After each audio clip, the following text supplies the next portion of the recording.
ಪ್ರಾರಂಭ ಪ್ರಾರ್ಥನೆ. ಭಾರವಾದ ಶಿಲುಬೆಯನ್ನು ಭುಜದ ಮೇಲೆ ಹೊತ್ತು ಬಿಸಿಲಿನ ಬೇಗೆಯಲ್ಲಿ, ಕಲ್ಲು ಮುಳ್ಳುಗಳ ಹಾದಿಯಲ್ಲಿ ಜನರಾಡುವ ಅಪಮಾನದ ಮಾತುಗಳನ್ನು ಕೇಳುತ್ತಾ, ಎಲ್ಲ ಅವಮಾನ, ಹಿಂಸೆ, ಬಾಧೆಗಳನ್ನು ಸಹಿಸಿಕೊಂಡು ಕಲ್ವಾರಿ ಬೆಟ್ಟದಲ್ಲಿ ಅಂತಿಮವಾಗಿ ಪ್ರಾಣತ್ಯಾಗ ಮಾಡಿದ ಯೇಸುವೆ, ನೀವು ನಮ್ಮ ಮೇಲೆ ಇಟ್ಟಿರುವ ಪ್ರೀತಿಗೆ ಬೆಲೆ ಕಟ್ಟಲು ಹುಲು ಮಾನವರಾದ ನಮ್ಮಿಂದ ಎಂದಿಗೂ ಸಾಧ್ಯವಿಲ್ಲ. ತಪಸ್ಸು ಕಾಲದಲ್ಲಿರುವ ನಾವು ನಮಗಾಗಿ ನೀವು ಪಟ್ಟ ಈ ನೋವು, ಸಾವಿನ ಬಗ್ಗೆ ಆಳವಾಗಿ ಧ್ಯಾನಿಸಿ, ನೀವೇ ನಮ್ಮ ರಕ್ಷಕರು ಎಂದರಿತುಕೊಂಡು ನಿಮ್ಮಿಂದ ದೂರ ಸರಿದ ತಪ್ಪಿಗೆ ಪಶ್ಚಾತ್ತಾಪಪಟ್ಟು ಮನಮರುಗಿ ನಿಮ್ಮಲ್ಲಿ ಒಂದಾಗಿ ಬಾಳಲು ಈಗ ನಾವು ಕೈಗೊಳ್ಳುತ್ತಿರುವ ಈ ಶಿಲುಬೆಯ ಹಾದಿಯು ನಮ್ಮ ಬಾಳಿಗೆ ಬೆಳಕಾಗಲಿ, ಪಶ್ಚಾತ್ತಾಪದ ಬದುಕಿಗೆ ದಾರಿದೀಪವಾಗಲಿ. ಪರಿಶುದ್ಧ ಮಾತೆ ಮರಿಯ, ಯೇಸುವಿನ ಸಂಕಟಗಳಲ್ಲಿ ಜೊತೆಗಿದ್ದ ತಾಯಿಯೇ, ನಿಮ್ಮ ಮಕ್ಕಳಾದ ನಮ್ಮ ಜೊತೆಯಲ್ಲಿದ್ದು ಮುನ್ನಡೆಸಿರಿ. ಆಮೇನ್. ಮೊದಲನೆಯ ಸ್ಥಳ, ಯೇಸುವಿಗೆ ಮರಣದಂಡನೆ ವಿಧಿಸುತ್ತಾರೆ. ಪ್ರಭು ಯೇಸುವೆ, ನಾವು ನಿಮ್ಮನ್ನು ಆರಾಧಿಸಿ ನಮಸ್ಕರಿಸಿ ನಿಮಗೆ ಕೃತಜ್ಞತಾ ಸ್ತೋತ್ರವನ್ನು ಮಾಡುತ್ತಿದ್ದೇವೆ. ಏಕೆಂದರೆ ನಿಮ್ಮ ಪವಿತ್ರವಾದ ಶಿಲುಬೆಯ ಮೂಲಕ ಇಡೀ ಲೋಕವನ್ನೇ ರಕ್ಷಿಸಿದ್ದೀರಿ. ಲೋಕ ರಕ್ಷಣೆಗಾಗಿ ಧರೆಗೆ ಬಂದಂತಹ ಯೇಸು ಸಮಾಜಮುಖಿ ಕಾರ್ಯಗಳನ್ನು ಮಾಡುತ್ತಾ ಜನಮನ್ನಣೆ ಪಡೆಯುವುದನ್ನು ಕಂಡ ಮುಖಂಡರು ಅಸೂಯೆಯಿಂದ ಕೊಲ್ಲಲು ಸಂಚು ರೂಪಿಸಿ ಒಬ್ಬ ಕಳ್ಳನೋ ಎಂಬಂತೆ ಹಿಡಿದು ತಂದು ಪಿಲಾತನ ಮುಂದೆ ವಿಚಾರಣೆಗಾಗಿ ನಿಲ್ಲಿಸಿದಾಗ ಯೇಸುವಿನ ಕಣ್ಣುಗಳಲ್ಲಿದ್ದ ಕರುಣೆ, ಧೈರ್ಯ, ಸಹನೆ, ತಾಳ್ಮೆಯನ್ನು ಎದುರಿಸಲಾಗದೆ ಪಿಲಾತ ಸೋತು ಹೋಗುತ್ತಾನೆ. ನಿಜವಾಗಿಯೂ ಈತ ಸಾಮಾನ್ಯನಂತೂ ಅಲ್ಲ ಎಂಬ ಅರಿವು ಅವನಿಗಾಯಿತು. ಅವನ ಹೆಂಡತಿಯೂ ಸಹ ಯೇಸುವಿನ ತಂಟೆಗೆ ಹೋಗಬಾರದೆಂದು ಎಚ್ಚರಿಕೆ ನೀಡಿದ್ದಳು. ಹಾಗಾಗಿ ಯೇಸುವನ್ನು ಬಿಡಿಸಬೇಕೆಂದು ಯೋಚಿಸುತ್ತಿರುವಾಗಲೇ, ಇವನನ್ನು ಬಿಟ್ಟರೆ ನೀವು ರೋಮ್ ಚಕ್ರವರ್ತಿಯ ಮಿತ್ರರಲ್ಲ ಎಂಬ ಕೂಗು ಕೇಳಿದಾಕ್ಷಣ ಅಧಿಕಾರದ ಆಸೆಯಿಂದ ಒಬ್ಬ ನಿರಪರಾಧಿಗೆ ಅನ್ಯಾಯವಾಗಿ ತೀರ್ಪನ್ನು ನೀಡಿ ಕೈ ತೊಳೆದುಕೊಳ್ಳುತ್ತಾನೆ.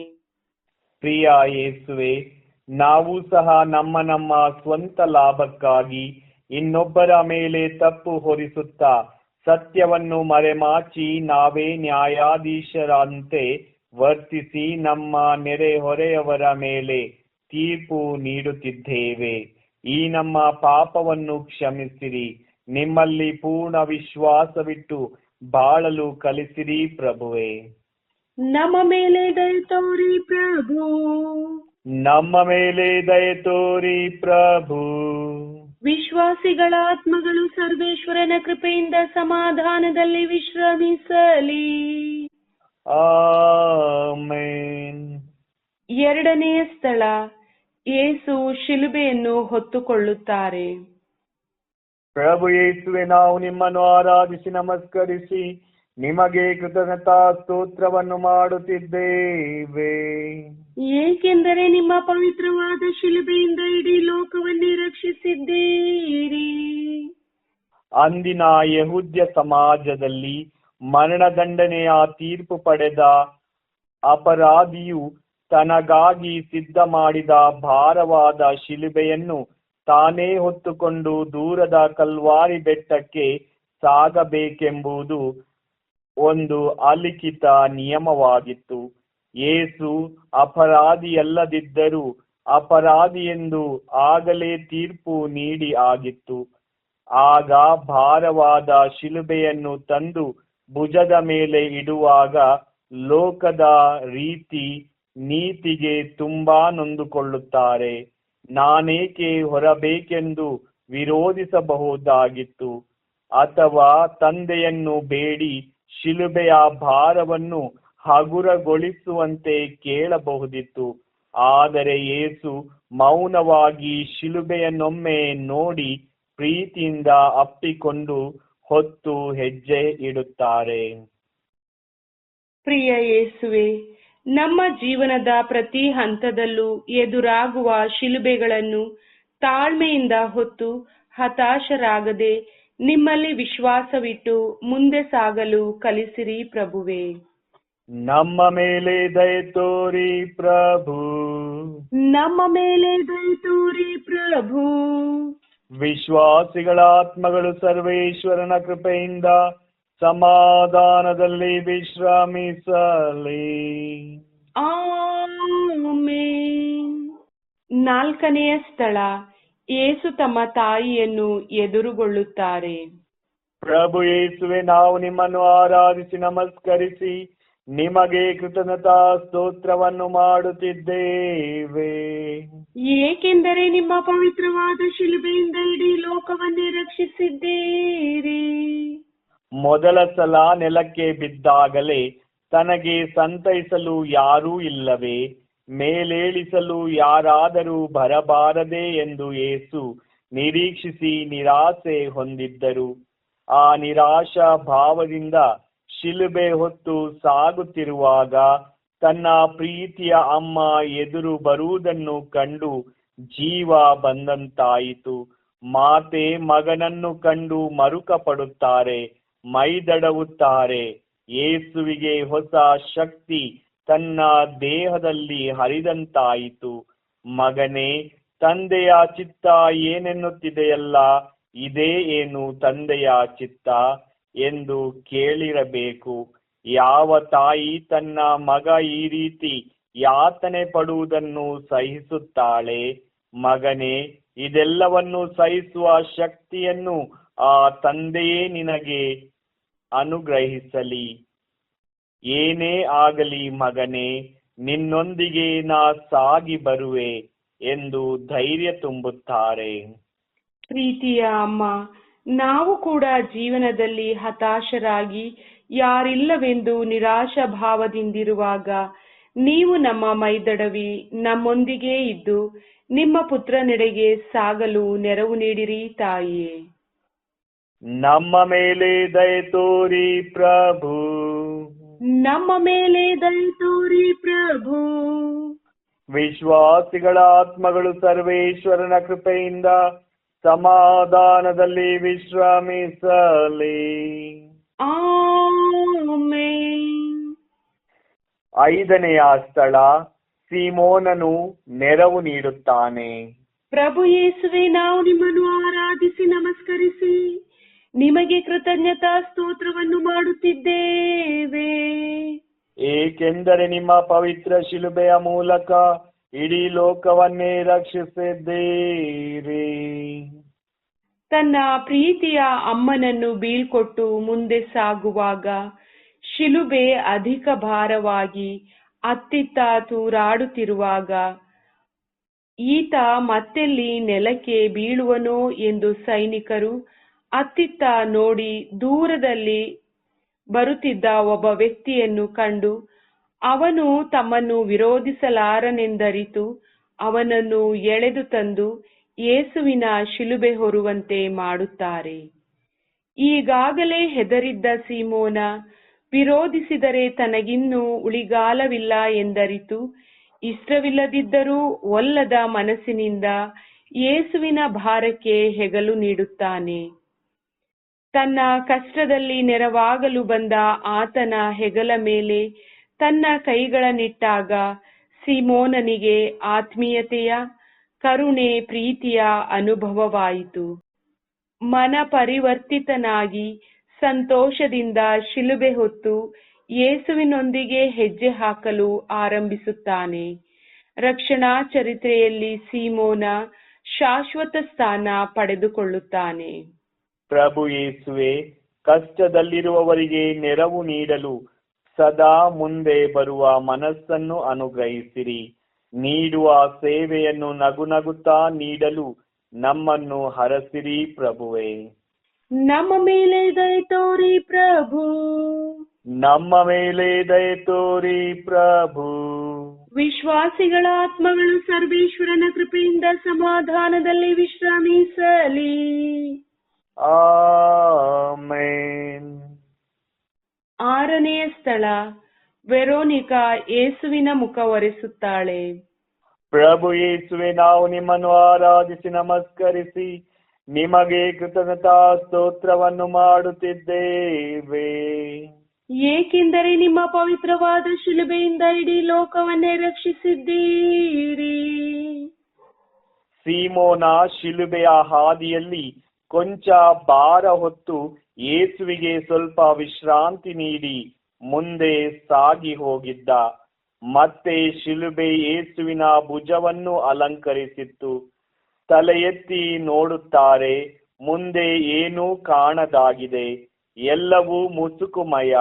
ಕಣ್ಣುಗಳಲ್ಲಿ ಉರಿ, ಮುಖದ ತುಂಬ ಧೂಳು, ಬೆವರು, ರಕ್ತ ಎಲ್ಲವೂ ತುಂಬಿಕೊಂಡು ನಡೆಯುತ್ತಿರುವ ದಾರಿಯೇ ಕಾಣದಾಗಿದೆ. ಇದೆಲ್ಲವನ್ನು ಜನರ ಗುಂಪಿನಲ್ಲಿ ಬರುತ್ತಿದ್ದ ವೆರೋನಿಕಾ ಗಮನಿಸುತ್ತಾಳೆ. ಹೇಗಾದರೂ ತಾನು ಯೇಸುವಿಗೆ ನೆರವಾಗಬೇಕು ಎಂಬ ಹಂಬಲ ಆಕೆಗೆ. ಆದರೆ ಹೇಗೆ ನೆರವಾಗುವುದು? ಆ ಭಾರವಾದ ಶಿಲುಬೆ ಹೊರಲು ತನ್ನಿಂದ ಸಾಧ್ಯವಿಲ್ಲ. ಏನು ಮಾಡಲಿ ಎಂದು ಚಿಂತಿಸಿ ಸೈನಿಕರನ್ನು ತಳ್ಳಿ ನುಗ್ಗಿ ಬಂದು ಯೇಸುವಿನ ಕಳೆಗುಂದಿದ ಪೂಜ್ಯ ಮುಖವನ್ನು ಮೃದುವಾಗಿ ಕರವಸ್ತ್ರದಿಂದ ಒರೆಸಿ ಪ್ರಭುವಿಗೆ ಹಿತ ನೀಡುತ್ತಾಳೆ. ಯೇಸು ಆಕೆಯ ಕನಿಕರ, ಸೇವೆ, ಪ್ರೀತಿ, ಧೈರ್ಯವನ್ನು ಕಂಡು ತಮ್ಮ ಮುಖದ ಛಾಯೆಯನ್ನೇ ನೆನಪಿನ ಉಡುಗೊರೆಯಾಗಿ ನೀಡುತ್ತಾರೆ. ಪ್ರಭು, ಜೀವನದ ಸಮಸ್ಯೆಗಳಿಗೆ ಸಿಲುಕಿ ನರಳುತ್ತಿರುವ ನಮ್ಮ ನೆರೆಹೊರೆಯವರಿಗೆ ನಮ್ಮ ಕೈಲಾದ ನೆರವು ನೀಡಿ ಅವರಿಗೆ ಸಾಂತ್ವನ ನೀಡುತ್ತಾ ನಿಮ್ಮ ನಿಜ ಹಿಂಬಾಲಕರಾಗಿ ನಿಮ್ಮಲ್ಲಿ ವಿಶ್ವಾಸವಿಟ್ಟು ಬಾಳಲು ಕರುಣಿಸಿರಿ ಯೇಸುವೆ. ನಮ್ಮ ಮೇಲೆ ದಯೆ ತೋರಿ ಪ್ರಭು. ನಮ್ಮ ಮೇಲೆ ದಯೆ ತೋರಿ ಪ್ರಭು. ವಿಶ್ವಾಸಿಗಳ ಆತ್ಮಗಳು ಸರ್ವೇಶ್ವರನ ಕೃಪೆಯಿಂದ ಸಮಾಧಾನದಲ್ಲಿ ವಿಶ್ರಮಿಸಲಿ.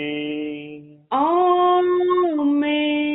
7ನೆಯ ಸ್ಥಳ, ಯೇಸು 2ನೇ ಸಲ ನೆಲಕ್ಕೆ ಬೀಳುತ್ತಾರೆ. ಪ್ರಭು ಯೇಸುವೆ, ನಾವು ನಿಮ್ಮನ್ನು ಆರಾಧಿಸಿ ನಮಸ್ಕರಿಸಿ ನಿಮಗೆ ಕೃತಜ್ಞತಾ ಸ್ತೋತ್ರವನ್ನು ಮಾಡುತ್ತಿದ್ದೇವೆ. ಏಕೆಂದರೆ ನಿಮ್ಮ ಪವಿತ್ರ ಶಿಲುಬೆಯ ಮೂಲಕ ಇಡೀ ಲೋಕವನ್ನೇ ರಕ್ಷಿಸಿದ್ದೀರಿ. ಶಿಲುಬೆಯ ಭಾರ ಎಷ್ಟಿತ್ತೆಂದರೆ ಯೇಸುವಿನ ಭುಜವೆಲ್ಲ ಗಾಯವಾಗಿ ವಿಪರೀತ ನೋವನ್ನುಂಟು ಮಾಡುವಷ್ಟಿತ್ತು. ಜೊತೆಗೆ ಸುಡುವ ಸೂರ್ಯನ ತಾಪ ಯೇಸುವಿಗೆ ಹೆಜ್ಜೆ ಕಿತ್ತಿಡಲು ಸಾಧ್ಯವಾಗದೆ ಶಿಲುಬೆಯೊಂದಿಗೆ 2ನೇ ಸಲ ನೆಲಕ್ಕೆ ಅಪ್ಪಳಿಸುತ್ತಾರೆ. ಬಿದ್ದಾಕ್ಷಣ ಕಲ್ಲು ಮುಳ್ಳುಗಳು ದೇಹಕ್ಕೆಲ್ಲ ಚುಚ್ಚಿಕೊಳ್ಳುತ್ತವೆ. ಈಗಾಗಲೇ ಇದ್ದ ಗಾಯಗಳು ಮತ್ತೆ ತೆರೆದುಕೊಂಡು ರಕ್ತ ಹರಿಯಲಾರಂಭಿಸಿ ಉರಿ ಬಿಸಿಲಿಗೆ ಇಡೀ ದೇಹವೇ ಬೆಂಕಿಯ ಉಂಡೆಯಂತೆ ಉರಿಯಲಾರಂಭಿಸಿತು. ಶಿಲುಬೆಯು ಅವರ ಮೇಲೆ ಬಿದ್ದು ಯಾತನೆಯ ನೋವನ್ನು ಮತ್ತಷ್ಟು ಹೆಚ್ಚಿಸಿತು. ಇಷ್ಟಾದರೂ ಶತ್ರುಗಳಿಗೆ ಕರುಣೆ ಎಂಬುದೇ ಇಲ್ಲದಾಗಿ ಬಿದ್ದವರ ಮೇಲೆ ದರ್ಪ ತೋರುತ್ತಾ ಚಾಟಿಯ ಪ್ರದರ್ಶನ ಮಾಡಿ ಯೇಸು ಮೇಲೇಳುವಂತೆ ಮಾಡುತ್ತಾರೆ. ಅತೀವ ಸಂಕಟದಿಂದ ಯೇಸು ಎದ್ದು ಕಿತ್ತು ಹೋದ ಭುಜದ ಮೇಲೆ ಮತ್ತೆ ಶಿಲುಬೆಯನ್ನು ಹೊತ್ತು ಮುಂದೆ ಸಾಗುತ್ತಾರೆ. ಪ್ರಭು ಯೇಸುವೆ, ನಮ್ಮ ರಕ್ಷಣೆಗಾಗಿ ನೀವು ಈ ಹಿಂಸೆಯನ್ನು ಅನುಭವಿಸಿರುವಿರಿ. ನಿಮ್ಮ ತ್ಯಾಗವನ್ನು ಅರಿತುಕೊಂಡು ನಿಮ್ಮಲ್ಲಿ ಸಂಪೂರ್ಣ ವಿಶ್ವಾಸವಿಟ್ಟು ಬಾಳಲು ಅನುಗ್ರಹಿಸಿರಿ ಯೇಸುವೆ. ನಮ್ಮ ಮೇಲೆ ದಯೆ ತೋರಿ ಪ್ರಭು. ನಮ್ಮ ಮೇಲೆ ದಯೆ ತೋರಿ ಪ್ರಭು. ವಿಶ್ವಾಸಿಗಳ ಆತ್ಮಗಳು ಸರ್ವೇಶ್ವರನ ಕೃಪೆಯಿಂದ ಸಮಾಧಾನದಲ್ಲಿ ವಿಶ್ರಮಿಸಲಿ. ಆಮೆನ್. 8ನೆಯ ಸ್ಥಳ, ಸ್ತ್ರೀಯರಿಗೆ ಉಪಶಮನವನ್ನು ಯೇಸು ನೀಡುತ್ತಾರೆ. ಪ್ರಭು ಯೇಸುವೆ, ನಾವು ನಿಮ್ಮನ್ನು ಆರಾಧಿಸಿ ನಮಸ್ಕರಿಸಿ ನಿಮಗೆ ಕೃತಜ್ಞತಾ ಸ್ತೋತ್ರವನ್ನು ಮಾಡುತ್ತಿದ್ದೇವೆ. ಏಕೆಂದರೆ ನಿಮ್ಮ ಪವಿತ್ರವಾದ ಶಿಲುಬೆಯಿಂದ ಇಡೀ ಲೋಕವನ್ನೇ ರಕ್ಷಿಸಿದ್ದೀರಿ. ಜೆರುಸಲೇಮಿನ ದಾರಿಯುದ್ದಕ್ಕೂ ಯೇಸುವಿನ ಈ ಯಾತನೆಗಾಗಿ ಮನಮರುಗಿದ ಕರುಣಾಮಯಿ ಹೃದಯಿಗಳಾದ ಸ್ತ್ರೀಯರು ಅಳುತ್ತಾ ಅವರ ಹಿಂದೆ ಬರುತ್ತಿದ್ದರು. ಯೇಸು ಶಿಲುಬೆಯ ಭಾರ, ದೇಹದಲ್ಲಿ ನೋವು, ಹೃದಯದಲ್ಲಿ ಆತಂಕ ಎಲ್ಲವನ್ನೂ ಹೊತ್ತು ಗುರಿಯತ್ತ ಸಾಗುತ್ತಿರುವಾಗ ಅಳುತ್ತಾ ತನ್ನ ಹಿಂದೆ ಬರುತ್ತಿರುವ ಈ ಮಹಿಳೆಯರನ್ನು ಒಮ್ಮೆ ನೋಡುತ್ತಾರೆ. ತನ್ನ ಎಲ್ಲಾ ನೋವುಗಳ ನಡುವೆಯೂ ಅವರಿಗೆ ಸಮಾಧಾನ ಮಾಡಲು ಮುಂದಾಗುತ್ತಾರೆ. ಕೊಂಚ ನಿಂತು ಅವರತ್ತ ದೃಷ್ಟಿ ಹರಿಸುತ್ತಾರೆ. ಪ್ರಭುವೇ, ನಿಮಗೇಕೆ ಈ ಶಿಕ್ಷೆ? ನಿಮ್ಮಂಥವರಿಗೆ ಈ ಗತಿ ಎಂದರೆ ನಮ್ಮ ಸ್ಥಿತಿ ಏನು? ಇಲ್ಲಿ ನ್ಯಾಯವೆಂಬುದೇ ಇಲ್ಲವೇ ಎಂದು ಕೇಳುವಾಗ ಯೇಸು ಶಾಂತವಾಗಿ, ನನಗಾಗಿ ನೀವು ಕಣ್ಣೀರಿಡಬೇಡಿ, ನಿಮ್ಮ ಪಾಪಗಳಿಗೆ, ನಿಮ್ಮ ಮಕ್ಕಳಿಗಾಗಿ ಕಣ್ಣೀರು ಸುರಿಸಿರಿ ಎಂದು ಸಾಂತ್ವನದ ಮಾತುಗಳನ್ನು ನುಡಿಯುತ್ತಾರೆ. ಪ್ರಿಯ ಯೇಸುವೆ, ಜೀವನದಲ್ಲಿ ನಿರಾಶೆಗೊಂಡು ಹತಾಶೆಯ ಹಂತ ತಲುಪಿ ಯಾರಿಲ್ಲ ನನಗೆ ಎಂದು ಕೊರಗುವಾಗ ನೀವು ಸದಾ ನಮಗೆ ಸಮಾಧಾನ ಪಡಿಸಲು ನಮ್ಮೊಂದಿಗಿರುವಿರಿ ಎಂಬ ವಿಶ್ವಾಸವನ್ನು ನಮ್ಮಲ್ಲಿ ತುಂಬಿಸಿರಿ. ನಮ್ಮ ಮೇಲೆ ದಯೆ ತೋರಿ ಪ್ರಭು, ನಮ್ಮ ಮೇಲೆ ದಯೆ ತೋರಿ ಪ್ರಭು. ವಿಶ್ವಾಸಿಗಳ ಆತ್ಮಗಳು ಸರ್ವೇಶ್ವರನ ಕೃಪೆಯಿಂದ ಸಮಾಧಾನದಲ್ಲಿ ವಿಶ್ರಮಿಸಲಿ. ಆಮೆನ್. 9ನೆಯ ಸ್ಥಳ, ಯೇಸು 3ನೇ ಸಲ ಬೀಳುತ್ತಾರೆ. ಪ್ರಭು ಯೇಸುವೆ, ನಾವು ನಿಮ್ಮನ್ನು ಆರಾಧಿಸಿ ನಮಸ್ಕರಿಸಿ ನಿಮಗೆ ಕೃತಜ್ಞತಾ ಸ್ತೋತ್ರವನ್ನು ಮಾಡುತ್ತಿದ್ದೇವೆ. ಏಕೆಂದರೆ ನಿಮ್ಮ ಪವಿತ್ರ ಶಿಲುಬೆಯ ಮೂಲಕ ಇಡೀ ಲೋಕವನ್ನೇ ರಕ್ಷಿಸಿದ್ದೀರಿ. ಯೇಸು ಕಲ್ವಾರಿ ಹಾದಿಯಲ್ಲಿ 3/4 ಭಾಗ ಸಾಗಿ ಬಂದಿದ್ದರು. ದೇಹದಲ್ಲಿದ್ದ ಶಕ್ತಿಯೆಲ್ಲ ಖಾಲಿಯಾಗಿತ್ತು. ಕಾಲುಗಳು ಸೋತು ಹೋಗಿದ್ದವು. ಹೆಜ್ಜೆ ಮುಂದಿಡಲು ತಡಕಾಡುವಂತಾಯಿತು. ತನ್ನ ಗುರಿಯ ಗಿರಿ ಇನ್ನೇನು ಕೆಲವೇ ಹೆಜ್ಜೆಗಳಷ್ಟು ಹತ್ತಿರದಲ್ಲಿದೆ ಎಂದು ಯೇಸು ಬೇಗ ಅಲ್ಲಿಗೆ ತಲುಪಬೇಕು ಎನ್ನುವ ಆತುರದಲ್ಲಿ ಹೆಜ್ಜೆ ಹಾಕಲು ಹೋಗಿ ಮುಗ್ಗರಿಸಿ ಸಂಪೂರ್ಣ ನಿಶಕ್ತರಾಗಿ ದೊಪ್ಪನೆ ನೆಲಕ್ಕೆ ಬಿದ್ದು ಬಿಟ್ಟರು. ಬಿದ್ದಾಕ್ಷಣ ಶತ್ರುಗಳೆಲ್ಲ ಯೇಸು ಇಲ್ಲೇ ಸತ್ತಿರಬೇಕು ಎಂದು ಭಾವಿಸಿದರು. ಆದರೆ ತಮ್ಮ ಬಲಿ ಅರ್ಪಣೆಯ ಸ್ಥಳ ಇದಲ್ಲವೆಂದು ತಿಳಿದಿದ್ದ ಯೇಸು ನಿಧಾನವಾಗಿ ಕಣ್ಣು ಬಿಟ್ಟು ಪ್ರಾಣ ಸಂಕಟದಿಂದ ಮೇಲೇಳುತ್ತಾರೆ. ಗುರಿಯತ್ತ ಚಿತ್ತ ಸರಿಸಿ ಹೆಜ್ಜೆ ಹಾಕುತ್ತಾರೆ. ಪ್ರಭು ಯೇಸುವೆ, ನಿಮ್ಮ ಈ 3ನೇ ಸಲದ ಬೀಳುವಿಕೆಯು ಜೀವನದಲ್ಲಿ ಪದೇ ಪದೇ ಸೋಲನ್ನು ಅನುಭವಿಸಿ ನಿರಾಸೆಯಿಂದ ಕುಗ್ಗುವವರಿಗೆ ಸ್ಫೂರ್ತಿಯಾಗಲಿ. ನಾವು ಬಿದ್ದಾಗ ನಮ್ಮನ್ನು ಮೇಲೆತ್ತಲು ನೀವು ಯಾವಾಗಲೂ ನಮ್ಮೊಂದಿಗಿರುವಿರಿ ಎಂಬ ವಿಶ್ವಾಸವನ್ನು ನಮ್ಮಲ್ಲಿ ಮೂಡಿಸಿರಿ. ನಮ್ಮ ಮೇಲೆ ದಯೆ ತೋರಿ ಪ್ರಭು, ನಮ್ಮ ಮೇಲೆ ದಯೆ ತೋರಿ ಪ್ರಭು. ವಿಶ್ವಾಸಿಗಳ ಆತ್ಮಗಳು ಸರ್ವೇಶ್ವರನ ಕೃಪೆಯಿಂದ ಸಮಾಧಾನದಲ್ಲಿ ವಿಶ್ರಮಿಸಲಿ. ಆಮೆನ್. 10ನೆಯ ಸ್ಥಳ, ಯೇಸುವಿನ ಬಟ್ಟೆಗಳನ್ನು ಕಳಚುತ್ತಾರೆ. ಪ್ರಭು ಯೇಸುವೆ, ನಾವು ನಿಮ್ಮನ್ನು ಆರಾಧಿಸಿ ನಮಸ್ಕರಿಸಿ ನಿಮಗೆ ಕೃತಜ್ಞತಾ ಸ್ತೋತ್ರವನ್ನು ಮಾಡುತ್ತಿದ್ದೇವೆ. ಏಕೆಂದರೆ ನಿಮ್ಮ ಪವಿತ್ರವಾದ ಶಿಲುಬೆಯಿಂದ ಇಡೀ ಲೋಕವನ್ನೇ ರಕ್ಷಿಸಿದ್ದೀರಿ. ಕಲ್ವಾರಿ ಬೆಟ್ಟವನ್ನು ತಲುಪಿದ ಮೇಲೆ ಶಿಲುಬೆಗೆ ಜಡಿಯುವ ಮುನ್ನ ಯೇಸುವನ್ನು ಮತ್ತಷ್ಟು ಅವಮಾನಪಡಿಸುವ ಉದ್ದೇಶದಿಂದ ದೇಹದ ಗಾಯಗಳಿಗೆ ಅಂಟಿಕೊಂಡಿದ್ದ ಬಟ್ಟೆಯನ್ನು ಎಳೆದು ತೆಗೆಯುತ್ತಾರೆ. ಆಗ ಯೇಸು ನೋವು, ಹಿಂಸೆಯ ಜೊತೆಗೆ ಅವಮಾನವನ್ನು ಅನುಭವಿಸಬೇಕಾಯಿತು. ದೇವಾಲಯದಲ್ಲಿ ತಲೆ ಎತ್ತಿ ಜನರಿಗೆ ದೇವವಾಕ್ಯದ ಅರ್ಥವನ್ನು ಸಾರಿ ಹೇಳಿದ್ದ ಯೇಸು ಅವಮಾನದಿಂದ ತಲೆ ತಗ್ಗಿಸಿ ನಿಂತಿದ್ದಾರೆ. ಜಗದೊಡೆಯನನ್ನು ಬೆತ್ತಲೆ ಮಾಡಿ ಅವರನ್ನು ನೋಡಿ ನಗುತ್ತಿದ್ದರು.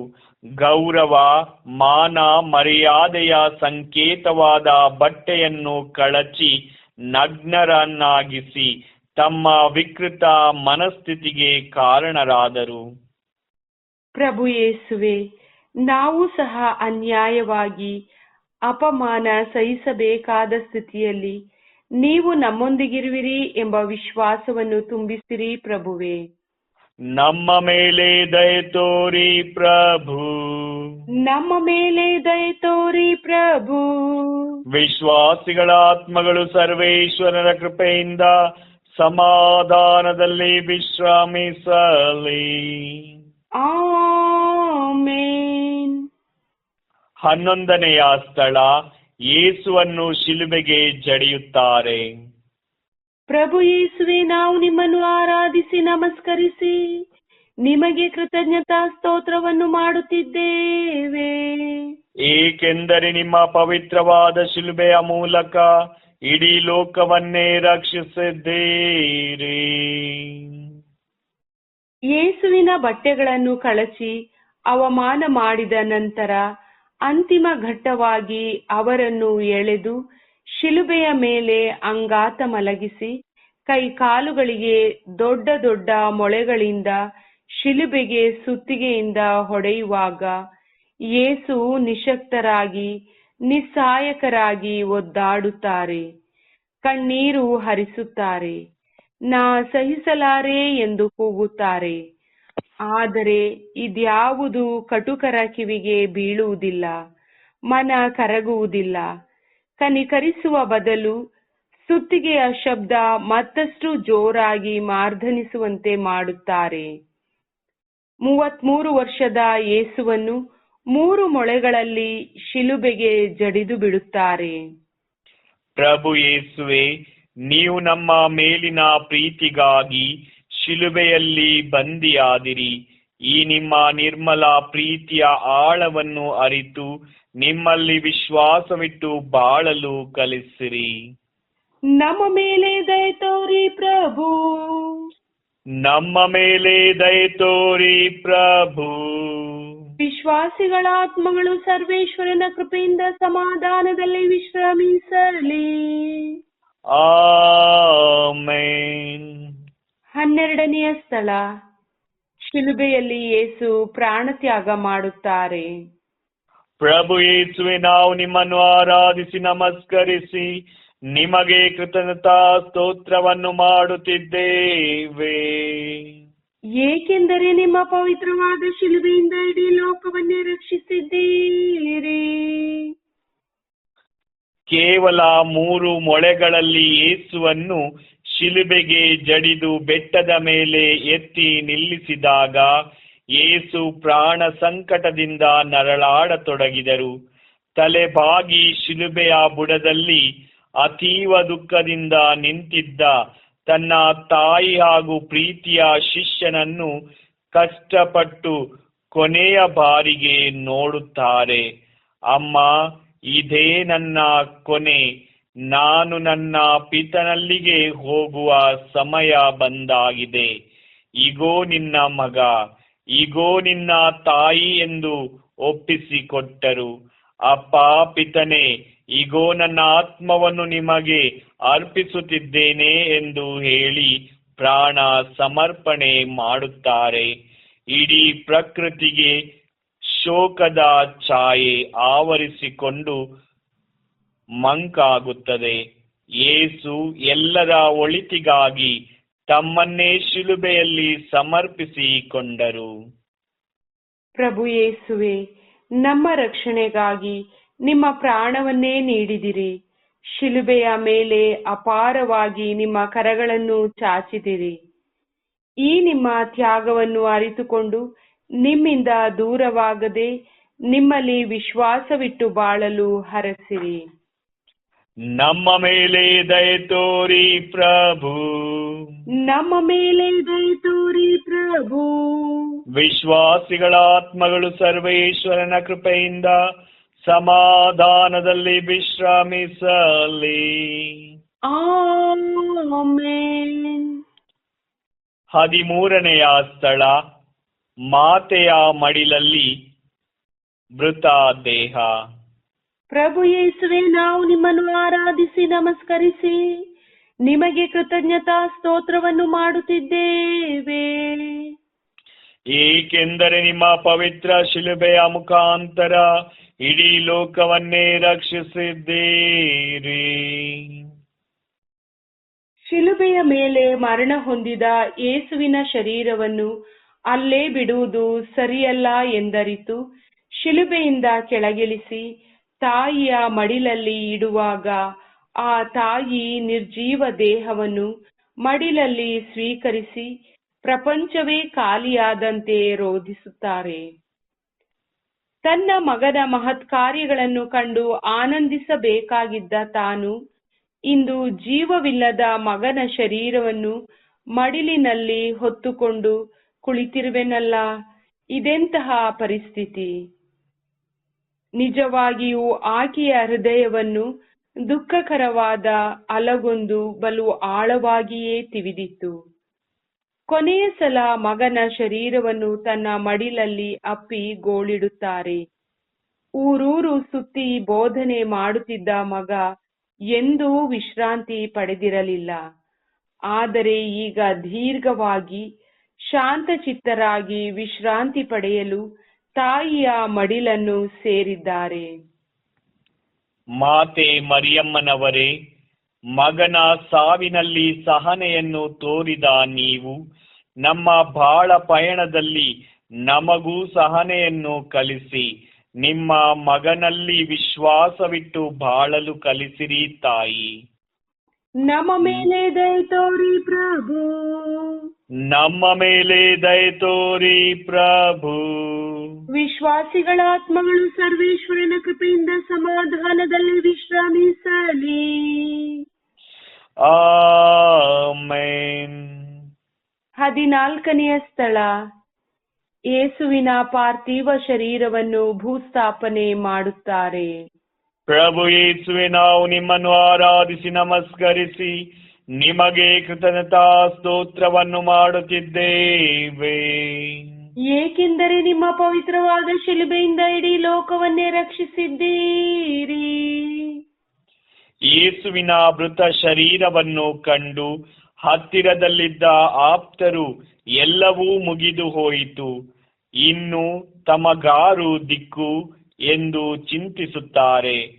ಯೇಸುವಿನ ಶರೀರವನ್ನು ಎಲ್ಲಿ ಸಮಾಧಿ ಮಾಡುವುದೆಂಬುವ ಚಿಂತೆಯು ಕಾಡಲಾರಂಭಿಸಿತು. ಕಾರಣ, ಈಗಾಗಲೇ ನರಪುತ್ರನಿಗೆ ತಲೆ ಇಡುವುದಕ್ಕೂ ಸ್ಥಳವಿಲ್ಲ ಎಂದು ಯೇಸು ಹೇಳಿದ್ದರು. ಈಗ ಅವರ ಶರೀರವನ್ನು ಸಮಾಧಿ ಮಾಡಲು ಸ್ವಂತ ಸ್ಥಳವಿಲ್ಲದ ಕಾರಣ ಅರಿಮತ್ತಾಯದ ಜೋಸೆಫ್ ಯೇಸುವಿನ ಪ್ರೀತಿಗಾಗಿ ತನಗೆ ಸಿದ್ಧ ಮಾಡಿದ್ದ ಸಮಾಧಿಯ ಸ್ಥಳವನ್ನು ಯೇಸುವಿಗೆ ನೀಡಲು ಮುಂದಾಗುತ್ತಾನೆ. ಎಲ್ಲರೂ ಸೇರಿ ಯೇಸುವಿನ ಶರೀರಕ್ಕೆ ಸುಗಂಧ ತೈಲ ಲೇಪಿಸಿ ಬಿಳಿ ಬಟ್ಟೆಯಲ್ಲಿ ಸುತ್ತಿ ಶೋಕಭರಿತರಾಗಿ ಸಮಾಧಿ ಮಾಡುತ್ತಾರೆ. ಪ್ರಿಯ ಯೇಸುವೆ, ಇಹಲೋಕಕ್ಕೆ ಬಂದ ನಾವೆಲ್ಲರೂ ಒಂದಲ್ಲ ಒಂದು ದಿನ ಸಾಯಲೇಬೇಕು. ಈ ಲೋಕದ ಪಯಣದಲ್ಲಿ ನೀವು ನಮ್ಮೊಂದಿಗಿರುವಿರಿ ಎಂಬ ವಿಶ್ವಾಸದಲ್ಲಿ ಬಾಳಲು ಅನುಗ್ರಹಿಸಿರಿ ಯೇಸುವೆ. ನಮ್ಮ ಮೇಲೆ ದಯೆ ತೋರಿ ಪ್ರಭು. ನಮ್ಮ ಮೇಲೆ ದಯೆ ತೋರಿ ಪ್ರಭು. ವಿಶ್ವಾಸಿಗಳ ಆತ್ಮಗಳು ಸರ್ವೇಶ್ವರನ ಕೃಪೆಯಿಂದ ಸಮಾಧಾನದಲ್ಲಿ ವಿಶ್ರಮಿಸಲಿ. ಆಮೆನ್. ಅಂತಿಮ ಪ್ರಾರ್ಥನೆ. ಪ್ರಿಯರೇ, ನಾವೆಲ್ಲರೂ ಪ್ರಭುವಿನ ಶಿಲುಬೆಯ ಹಾದಿಯಲ್ಲಿ ಸಾಗಿ ಅವರ ಪಾಡು ಮರಣದ ಬಗ್ಗೆ ಧ್ಯಾನಿಸಿದ್ದೇವೆ. ಜಗತ್ತಿನ ಉದ್ಧಾರಕ್ಕೆ ಬಂದ ದೇವಕುಮಾರ ಮಾನವನ ಮೇಲಿನ ಅತಿಯಾದ ಪ್ರೀತಿಯಿಂದ ತಮ್ಮನ್ನೇ ಬಲಿಯಾಗಿ ಅರ್ಪಿಸಿಕೊಟ್ಟರು. ಅವರ ಈ ಘೋರ ಸಾವಿಗೆ ನಮ್ಮ ಸ್ವಾರ್ಥ, ಮೋಸ, ಮದ, ಮತ್ಸರ ಇವುಗಳೇ ಕಾರಣ ಎಂಬ ಅರಿವು ನಮಗೀಗ ಆಗಿದೆ. ಯೇಸು ಸಾರಿದ ಪ್ರೀತಿ, ಸೇವೆ, ಕರುಣೆ ಮುಂತಾದ ಸದ್ಗುಣಗಳನ್ನು ನಮ್ಮಲ್ಲಿ ಮೈಗೂಡಿಸಿಕೊಂಡು ಅವರ ಶಿಷ್ಯರಾಗಿ ಬಾಳಲು ಹಿಂದೆ ಪಣ ತೊಡೋಣ.